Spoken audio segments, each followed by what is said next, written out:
दोस्तों नमस्कार, मेरा नाम है संदीप और आप सभी का स्वागत करता हूं एक बार फिर से एग्जाम 21 के यूट्यूब चैनल पर। दोस्तों आज की वीडियो में हम लोग बात करने वाले हैं जलवायु सम्मेलन के बारे में। जी हाँ दोस्तों, अगर आप यूपी टेट, रीट, सीटेट जैसी परीक्षाओं की तैयारी कर रहे हैं तो आप सभी को ये पता होगा कि जलवायु सम्मेलन से आपका एक क्वेश्चन हर पेपर में आता है। तो आज हम लोग इसी के बारे में बात करने वाले हैं। चलिए वीडियो स्टार्ट करते हैं। दोस्तों आज का जो हमारा पहला सम्मेलन आता है वो आता है मॉन्ट्रियल सम्मेलन, या आप सुने होंगे मॉन्ट्रियल प्रोटोकॉल। तो इसके बारे में जान लेते हैं, इसकी शुरुआत कब हुई थी। तो मॉन्ट्रियल प्रोटोकॉल की शुरुआत हुई थी 1987 में। कहाँ पे हुआ था ये, आप सभी को पता है कि मॉन्ट्रियल जो है कनाडा में है, तो कनाडा में ये सम्मेलन हुआ था। कब हुआ था? 1987 में हुआ था। इसका उद्देश्य क्या था? उद्देश्य था ओजोन परत संरक्षण। तो जो ओजोन लेयर है उसके संरक्षण के लिए ये प्रोटोकॉल शुरू किया गया था। ये भी आपको पता होना चाहिए कि जो ओजोन परत है वो कहाँ पे पाई जाती है, समताप मंडल में पाई जाती है।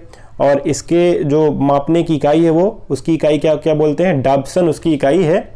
ये भी आप लोगों को पता होना चाहिए, ये भी आपके एग्जाम में कई बार पूछा है और ये लगातार ये क्वेश्चन पूछ सकता है। और सबसे बड़ी बात जो कि ये भी काफ़ी महत्वपूर्ण क्वेश्चन है कि ओजोन परत संरक्षण दिवस कब मनाया जाता है। तो बार बार ये क्वेश्चन पूछा जाता है। तो 16 सितंबर को आपका ओजोन परत संरक्षण दिवस मनाया जाता है। ठीक है, तो यहाँ से इतने सारे क्वेश्चंस बन जाते हैं। अगर आपसे ये क्वेश्चन पूछ लेता है कि ओजोन परत संरक्षण दिवस कब शुरुआत हुई थी, किस प्रोटोकॉल से इसकी शुरुआत हुई थी, तो इसका सही आंसर हो जाएगा मॉन्ट्रियल प्रोटोकॉल या मॉन्ट्रियल सम्मेलन से इसकी शुरुआत हुई थी। ठीक है, चलते हैं अपने अगले सम्मेलन पर। अगला सम्मेलन हमारा आता है रियो सम्मेलन। तो ये काफ़ी महत्वपूर्ण है परीक्षा के दृष्टि से, क्योंकि यहाँ से क्वेश्चंस बार बार बनते हैं।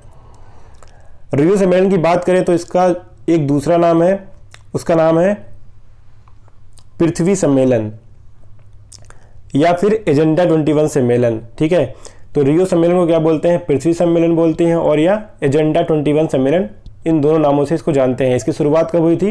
तो इसकी शुरुआत हुई थी 1992 में, 1992 में इसकी शुरुआत हुई थी।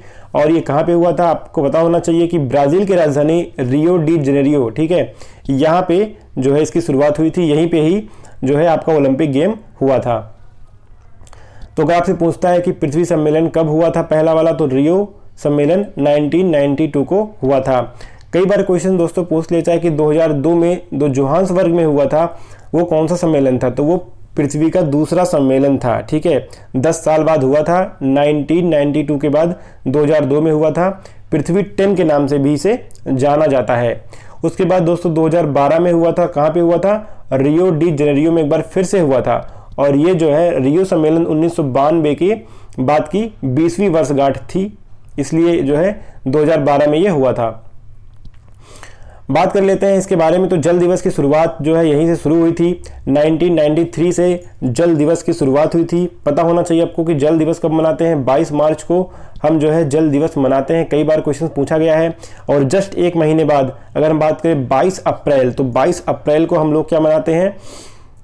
22 अप्रैल को हम लोग मनाते हैं पृथ्वी दिवस। ठीक है, 22 अप्रैल को हम लोग क्या मनाते हैं? पृथ्वी दिवस मनाते हैं। और इसके जस्ट एक महीने बाद मतलब कि 22 मई, तो 22 मई को हम लोग क्या मनाते हैं? 22 मई को मनाते हैं जैव विविधता दिवस, बायोडाइवर्सिटी डे। ठीक है, तो आपको ये तीनों दिवस याद होना चाहिए, क्योंकि ये आपके एग्जाम में बार बार पूछा जाता है। तो ये था रियो सम्मेलन। बात कर लेते हैं तीसरे सम्मेलन की। इसको बोलते हैं क्योटो प्रोटोकॉल। दोस्तों जो मैं आप सभी के लिए पढ़ा रहा हूँ काफ़ी ज़्यादा महत्वपूर्ण है आपकी परीक्षाओं के दृष्टि से, इसलिए आप लोग इसको बहुत ही ध्यानपूर्वक पढ़िएगा। क्योटो प्रोटोकॉल, ठीक है, इसको हम लोग क्या अदर नामों से जानते हैं? तो इसको जानते हैं पृथ्वी प्लस 5 के नाम से भी जानते हैं क्योटो प्रोटोकॉल को। क्योटो कहाँ पे पड़ता है? जापान में पड़ता है। तो जापान में ये सम्मेलन हुआ था। कब हुआ था? 1997 में। मतलब कि पृथ्वी सम्मेलन अभी मैंने आपको बताया, जो पृथ्वी सम्मेलन हुआ था वो कब हुआ था? 1992 में हुआ था। और उसके जस्ट 5 साल बाद पृथ्वी प्लस 5 पृथ्वी सम्मेलन हुआ था। ठीक है, तो 1997, इसलिए इसका नाम पृथ्वी प्लस 5 भी बोलते हैं। ठीक है, उद्देश्य क्या था? उद्देश्य काफ़ी महत्वपूर्ण है, कई बार आपके पेपर में पूछता है उद्देश्य क्या है क्योटो प्रोटोकॉल के। तो ग्रीन हाउस गैसों का उत्सर्जन कम हो, इसके लिए अंतर्राष्ट्रीय मंच पर एक सम्मेलन हुआ था, जिसमें लगभग 93 देश इस पर साइन किए हुए हैं कि हमको ग्रीन हाउस गैसों का जो उत्सर्जन है उसको हमको कम करना है। अब आप पूछेंगे ग्रीन हाउस गैस क्या होते हैं, तो जो ग्रीन हाउस गैस होते हैं वो वायुमंडल को गर्म कर देते हैं, जैसे CO2, N2O, CH4, CFCO3, carbon dioxide gas, nitrous oxide, methane, CFC और ओजोन। ये सारी गैसें क्या होती हैं, ये हमारे वातावरण को गर्म करती हैं। कहीं ना कहीं ये गैसें हमारे लिए ज़रूरी होती हैं, लेकिन जब इनकी मात्रा ज़्यादा होने लगती है तो ये हमारे लिए बाधा उत्पन्न करने लगती हैं। अगर बात करें ग्रीन हाउस गैसों में सबसे महत्वपूर्ण गैस कौन सी है, तो CO2 है, और CO2 लगभग 40% यहाँ पे गैसों में पाई जाती है जो उत्सर्जित होती है, और इसमें से जो ज़्यादा क्वांटिटी होती है वो हमारे पेड़ पौधे यहाँ पे उसको एब्जॉर्ब कर लेते हैं और फिर हमको वहाँ से वो ऑक्सीजन बना करके देते हैं। तो काफ़ी इंपॉर्टेंट हो जाता है कि ग्रीन हाउस गैसों को कम किया जाए, ताकि जो है पृथ्वी हमारी जो है उस लेवल तक गर्म ना हो पाए, ताकि इतनी गर्म होने के बाद जो है क्या होगा कि ग्लोबल वार्मिंग बढ़ने लगेगा और जो भी ग्लेशियर है वो पिघलने लगेंगे, और उसके बाद पृथ्वी का टेम्परेचर बढ़ने के साथ साथ जो है पृथ्वी डूबने का खतरा भी हो सकता है। तो इस वजह से ग्रीन हाउस गैसों का उत्सर्जन कम करना अत्यंत महत्वपूर्ण है। तो इसी के लिए क्योटो प्रोटोकॉल की हमको ज़रूरत पड़ती है। चलते हैं नेक्स्ट प्रोटोकॉल पर। नेक्स्ट हमारा है स्टॉकहोम सम्मेलन। काफ़ी महत्वपूर्ण है आपके परीक्षा के दृष्टि से। स्टॉकहोम सम्मेलन आपका कब हुआ था, 1972 में ये हुआ था, 1972 में हुआ था। कहाँ पे हुआ था, स्टॉकहोम पता है आपको स्वीडन की राजधानी है, तो स्वीडन में ये हुआ था। यूरोपियन कंट्री का देश है स्वीडन। अंतर्राष्ट्रीय मानव पर्यावरण सम्मेलन भी इसको बोलते हैं, पर्यावरण का मैग्ना कार्टा भी ये बोला जाता है। तो कई बार आपके पेपर में क्वेश्चन पूछ लिया है कि पर्यावरण का मैग्ना कार्टा किस सम्मेलन को बोलते हैं, तो आपको लगाना है स्टॉकहोम सम्मेलन 1972 को। और इसी सम्मेलन में आपका UNEP की स्थापना हुई थी। UNEP मतलब यूनाइटेड नेशन एनवायरनमेंट प्रोग्राम, ठीक है। अब पूछ लेता है कि आपका UNEP का मुख्यालय कहाँ पे है, तो UNEP का मुख्यालय आपका कहाँ पे है, नैरोबी में पड़ता है। नैरोबी कहाँ है, केन्या की राजधानी है। केन्या की राजधानी नैरोबी में UNEP का मुख्यालय है, ठीक है। ये भी पूछता है कि UNEP की स्थापना कब हुई थी, तो आपको बताना है कि 1972 में UNEP की स्थापना हुई थी, और उसी टाइम पे स्टॉकहोम सम्मेलन भी हुआ था। काफ़ी ज़्यादा महत्वपूर्ण कि 5 जून को पर्यावरण दिवस की शुरुआत हुई थी दोस्तों। काफ़ी ज़्यादा महत्वपूर्ण क्वेश्चन है। जब स्टॉकहोम सम्मेलन हुआ था 1972 में, उसी टाइम पर ये बात यहाँ पे बोली गई थी कि अब हर साल पीढ़ी दर पीढ़ी 5 जून को पर्यावरण दिवस मनाया जाएगा। तो इसी वजह से हम लोग हर वर्ष 5 जून को पर्यावरण दिवस मनाते हैं, ठीक है।